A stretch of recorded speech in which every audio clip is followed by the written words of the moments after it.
Buenas a todos, hoy vamos a continuar con la segunda parte de esta breve historia de la campaña de bombardeo sobre Alemania entre 1940 y 1945. Tras el éxito de la batalla del Ruhr, concluida el 24 de julio de 1943, Arthur Harris emprendió lo que sería hasta el momento la operación más ambiciosa, que no era otra que el ataque combinado y continuado de la práctica totalidad del mando de bombardeo sobre una única ciudad. La elegida, en este caso, fue Hamburgo. De hecho, Hamburgo era la segunda ciudad alemana más grande, con de hecho algo más de 2 millones de habitantes. Disponía igualmente de un astillero sumamente significativo donde se habían botado, entre otros, el famosísimo acorazado Bismarck y más de 200 submarinos. De igual forma, Hamburgo se situaba en una trayectoria ideal para el mando de bombardeo desde sus bases en Gran Bretaña, casi en línea recta y a medio camino hacia Berlín. El único inconveniente era que precisamente por tratarse de una ruta lógica y ya utilizada por los británicos, los alemanes habían establecido una fuerte línea de defensa contra la penetración de formaciones enemigas. Esta no era otra que la línea Canhuber, que se prolongaba por toda la línea interior que cruzaba el noroeste de Francia y transitaba por Bélgica, Holanda y la costa del Mar del Norte hasta Kiel. Esta línea, formada a finales de 1940, pero desarrollada plenamente desde 1942, consistía en una serie de sectores de control equipados con radares y reflectores asociados a un caza nocturno. Una vez detectado el rumbo, velocidad y posibles objetivos, los cazas nocturnos asociados a cada sector iban atacando a la formación, relevándose continuamente. Por supuesto, los alemanes coordinaban estos ataques gracias al desarrollo de radares Freya de largo alcance hasta los 200 kilómetros para fijar el rumbo y velocidad de los bombarderos, mientras que los radares Würzburg de alcance hasta 70 kilómetros dirigían a los cazas directamente hasta el contacto visual con los bombarderos, así como en conexión con las baterías antiaéreas. Por otra parte, los alemanes habían desarrollado ya la caza nocturna más que ninguna otra nación del conflicto. Después de diversas probaturas con los cazas monomotores, principalmente con el Bf-109, se decidió utilizar el Bf-110 bimotor como el caza principal, gracias a su resistencia, potencia y velocidad de trepada. Sin embargo, la limitada disponibilidad de los mismos hizo que se recurriera también al Ju-88, que acabó siendo también un excelente caza de interceptación nocturno. Tanto uno como otro disponían de antenas Würzburg que recibían las señales de los sistemas similares instalados en tierra para dirigirlos hacia sus objetivos. A pesar de la amenaza que suponía la línea Canhuber y la poderosa y eficaz defensa de caza nocturna alemana, Harry siguió adelante con su plan de atacar masivamente Hamburgo, plan cuyas trazas iniciales databan del 23 de mayo de 1943. Tal vez como un presagio se denominó a la operación con el nombre de Gomorra. Durante este ataque, el mando de bombardeo utilizó por primera vez el sistema Window, que consistía en unas tiras de papel metalizado que, arrojadas masivamente, generaban enormes señales de radar en los sistemas alemanes, confundiéndolos respecto del volumen y dirección de los bombarderos. Finalmente, tal y como estaba previsto, Hamburgo fue bombardeada 4 veces entre el 24 de julio y el 2 de agosto de 1943. En total fue bombardeada por 3.095 aviones, arrojando más de 7.000 toneladas de bomba a un costo de solo 87 bombarderos, lo que representaba el 2,9 del total de la fuerza operativa empleada. De los 4 ataques, el más devastador fue el segundo, la noche del 27 al 28 de julio, cuando los 787 bombarderos británicos asolaron el centro y los barrios obreros de la ciudad, causando una tormenta de fuego. Este fenómeno se da en pocas ocasiones, ya que deben coincidir diversas circunstancias meteorológicas. Esa noche en concreto, Hamburgo tenía una temperatura inusualmente alta de 30 grados y una humedad de menos del 30%. Estos factores, unidos a la alta concentración de bombas en espacios reducidos, generaron vientos huracanados a altas temperaturas que hacían cocerse a las personas en el interior de las viviendas y refugios. De igual forma, la falta de oxígeno causada por la voraz combustión de la tormenta de fuego asfixiaba a las personas en cuestión de pocos minutos. La destrucción fue casi total en algunas zonas, destruyéndose por el fuego más de 17.000 bloques de apartamentos. El número de muertos solo en este ataque fue de 40.000, la mayoría asfixiados por el monóxido de carbono. Debido a esta destrucción, más de 1.200.000 habitantes de la ciudad abandonaron Hamburgo en los siguientes días. Tras el famoso bombardeo de Dresde en febrero de 1945, este ataque fue el más destructivo de la guerra sobre una ciudad alemana. El alentador éxito británico incentivó a los norteamericanos a adentrarse en Alemania para aumentar la presión sobre la industria de guerra enemiga. El 17 de agosto de 1943, la octava Fuerza Aérea realizó la incursión de mayor penetración hasta el momento, enviando 376 fortalezas volantes a las fábricas de cazas en Regensburg y a las plantas de rodamiento de Schweinfurt. La Fuerza Aérea aún no operaba en aquel momento con escolta de cazas, y el resultado fue un desastre. Se perdieron 60 bombarderos, lo que representaba un 16% del total, el triple de las bajas que solían tener los británicos.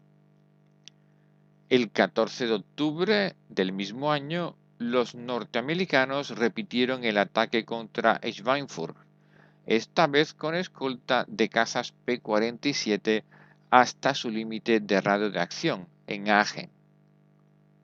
Los cazas alemanes esperaron a que volvieran los cazas norteamericanos y atacaron posteriormente masivamente a las formaciones cerradas de B-17, derribando de nuevo 60 fortalezas volantes.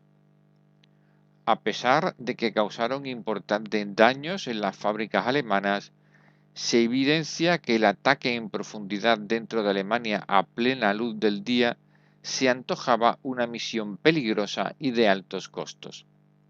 Nada menos que el 20,6% de los bombarderos se perdieron y otros 138 dañados. Un par de operaciones como estas y la octava Fuerza Aérea dejaría simplemente de existir. Fue el mayor desastre norteamericano de toda la Segunda Guerra Mundial. Mientras los americanos lamían sus heridas, Harris pensaba que su política de ataques nocturnos estaba dando buenos resultados. Por todo ello, después del éxito en Hamburgo, movilizó importantes formaciones del mando de bombardeo para mantener la presión en dirección a Berlín. Entre el 3 de agosto y el 18 de noviembre de 1943, Harris ordenó ataques casi continuos contra Múnich, Berlín, Düsseldorf, Frankfurt, Nuremberg y otras ciudades, con un costo de 661 bombarderos perdidos, que suponían un 3,5% del total y por tanto dentro de los márgenes aceptables. De todos estos ataques, el más importante fue el primer gran bombardeo sobre la base de misiles V1 alemana situada en Peenemünde, que fue bombardeada la noche del 17 de agosto de 1943 por 596 bombarderos, de los cuales se perdieron 40, un 6,7% del total, según Harris, aún dentro del margen de lo aceptable. Concluidas estas misiones, el mando de bombardeo comenzó la noche del 18 de noviembre de 1943 la denominada Batalla de Berlín. Entre esa fecha y el 4 de marzo de 1944, la capital del Reich fue atacada 15 noches empleando 9.111 aviones, entre ellos casi 200 mosquitos, aviones de madera muy rápidos utilizados especialmente para señalizar previamente el área designada de ataque para cada formación. En total se perdieron 492 bombarderos, 95 más se estrellaron en Inglaterra al regreso y 859 resultaron dañados. Los norteamericanos se unieron a la batalla en marzo de 1944 enviando 4 oleadas diferentes, con resultados poco prometedores. Aunque Harris consideró la batalla de Berlín un éxito, lo cierto es que pese a los fuertes daños, la capital resistió bastante bien gracias a su poderosa defensa de casas y más de 500 baterías antiaéreas, mientras que el mando de bombardeo era consciente del excesivo costo en aviones y tripulaciones. En total, la batalla de Berlín le costó a los británicos nada menos que 1.047 bombarderos.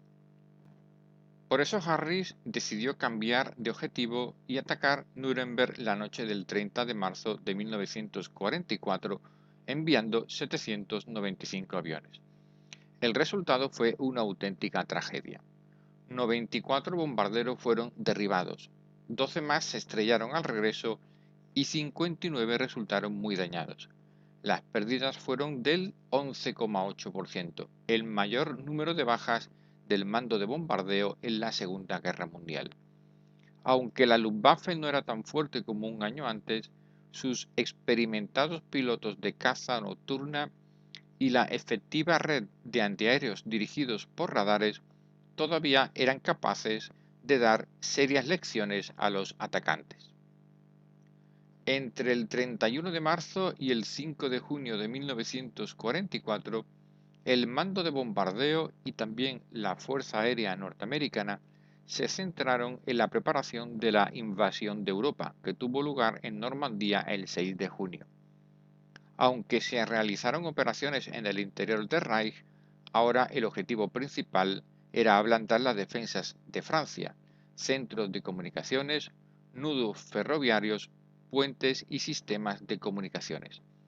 La RAF perdió durante esta fase 525 aviones, causando de paso la muerte de más de 40.000 civiles franceses inocentes a causa de los famosos efectos colaterales.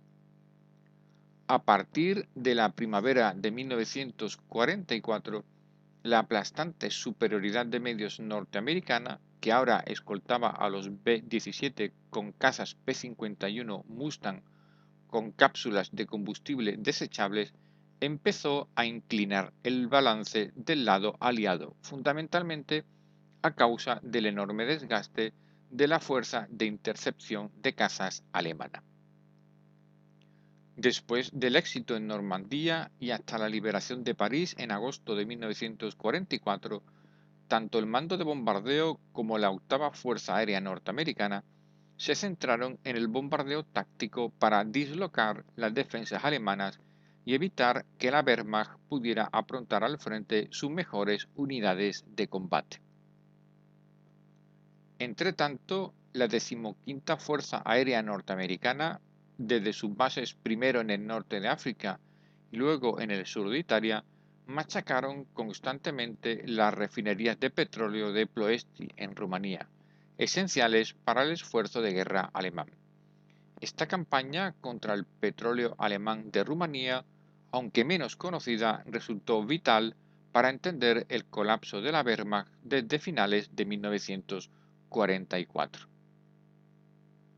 Durante los últimos 3 meses de 1944, el mando de bombardeo arrojó el 53% de todo su tonelaje de bombas sobre los centros de población alemanes y solo un 13% sobre objetivos militares directos, mientras que por su parte los americanos seguían prefiriendo el ataque selectivo.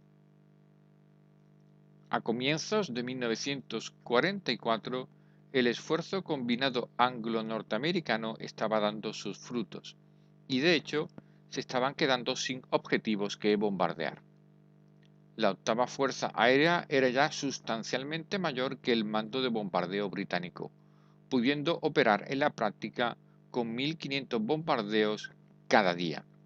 Solo a partir de enero de 1945, los británicos comenzaron a bajar el porcentaje de ataques a ciudades hasta situarlo en el 30%. En febrero de 1945 se decidieron ataques combinados contra Berlín, Chemnitz, Leipzig y Dresde. Aunque los americanos eran reticentes, pues temían fuertes pérdidas, finalmente atacaron el 3 de febrero Berlín con casi 1.000 aparatos, matando a 25.000 berlineses. Sin embargo, los norteamericanos se opusieron en principio al ataque contra Dresde que planeaban los británicos, ya que el objetivo era claramente el centro urbano. En aquella histórica ciudad, plagada de edificios medievales, se habían refugiado cientos de miles de alemanes, casi todos huyendo del frente del este. Finalmente, los ingleses lanzaron 796 bombarderos sobre la ciudad la noche del 13 al 14 de febrero de 1945. El tiempo era inusitadamente bueno y la ciudad carecía casi por completo de defensas. Se lanzaron 1.185 toneladas de bombas incendiarias y más de 1.500 de alto explosivo. Lo mismo que 2 años antes en Hamburgo, se formó una terrible tormenta de fuego. A la mañana siguiente, 14 de febrero, 400 bombarderos de la octava Fuerza Aérea Norteamericana castigaban nuevamente una ciudad ya devastada y en llamas, puesto que los norteamericanos se convencieron a sí mismos de la necesidad de sumarse al ataque. Solo se perdieron 6 bombarderos. La destrucción del centro histórico fue completa y el número de muertos imposibles de calcular por la avalancha de refugiados se calcula finalmente entre los 40 y los 50.000. Dresde representó un epígono innecesario de la destrucción de Alemania desde el aire. Incluso hoy en día es posible ver las huellas todavía muy visibles de aquella devastación.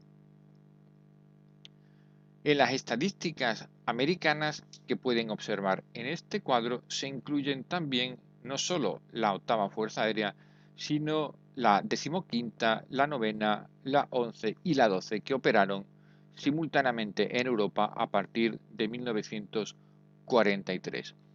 Los norteamericanos tuvieron 4.145 bombarderos derribados solo de la octava Fuerza Aérea, que era la principal responsable del ataque sobre el Tercer Reich. Igualmente perdieron en total 6.866 bombarderos en toda Europa, mientras que 3.695 cazas fueron derribados. Las pérdidas de tripulaciones fueron muy elevadas, con más de 30.000 muertos y 33.000 prisioneros. Por su parte, el mando de bombardeo británico, que sostuvo la avalancha de ataques sobre Alemania desde 1940, tuvo 8.953 bombarderos de todo tipo derribados, de los cuales 7.953 fueron durante la noche. Se perdieron 55.500 hombres en acción directa de combate y 9.838 acabaron siendo prisioneros. Aunque el número de muertos civiles alemanes sigue en revisión, parece que la cifra de 353.000 es la más aceptada por los historiadores, a la que habría que añadirles 67.078 franceses civiles muertos en bombarderos. Sin embargo, la destrucción de las grandes ciudades llegó a niveles increíblemente altos, que van desde Leipzig con solo un 20% destruido hasta la completa desaparición de Bochum con un 83%.